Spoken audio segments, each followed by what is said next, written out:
तो खेसारी को ये बोल दो, खेसारी को वो बोल दो, सब लोग खेसारी को ही बोलना चाहते हैं। रुकना बेटा, रुकना यार, भाई बड़ा बड़ा मौसा का लड़का हो, भगवत ना यार। एक आदमी खेसारी के लिए नहीं बोलता है, चाहे वो नेता हो अभिनेता हो।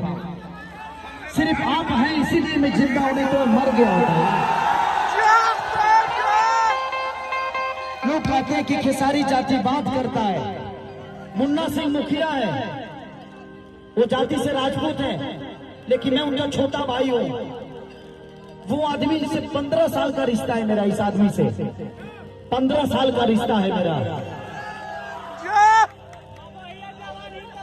बुलबुल मिश्रा ब्राह्मण है, उनसे मेरा आज कम से कम 15 साल का रिश्ता। यार कैसे लोग कहते हैं कि मैं जातिवाद करता हूं। मेरे साथ मेरा मैनेजर रहने वाला विवेक सिंह है, आजाद सिंह है मेरा राइटर, लिखने वाला गाना। रुक रहे हो, पुराना बुझाला भी मतलब कि सच पूछे तो संगीत की कोई जात नहीं होती, इंटरटेनमेंट का कोई जात नहीं होता। जो लोग ये बातें बोल रहे हैं कि खेसारी लाल अश्लीलता फैला रहा है, ये कर रहा है, उनके बियाह में क्या हनुमान चालीसा गाना बजता है?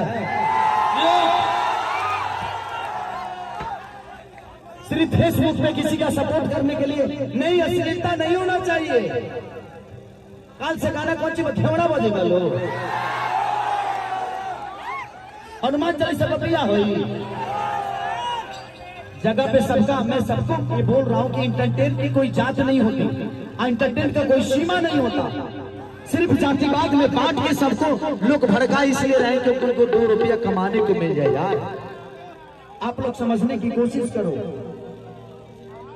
कल लोग बोल रहे हैं कि हाँ अश्लीलता मुक्त हो जाए भोजपुरी, मुन्नी बदनाम हो सकती है इंडस्ट्री में, लेकिन वही मुन्नी अगर मैं नाम भर दूं तो 10 लोग आ जाएंगे खेसारी के विरोध करने के लिए। शीला की जवानी को दुनिया हिंदी में देख सकती है। उस समय किसी की मां बहन नहीं है, वो शीला किसी की मां बहन नहीं है, लेकिन उस शीला का नाम अगर खेसारी लाल यादव रख दे तो 10 लोग यूट्यूब पे आकर ये बोलेंगे कि खेसारी ने गंदा कर दिया।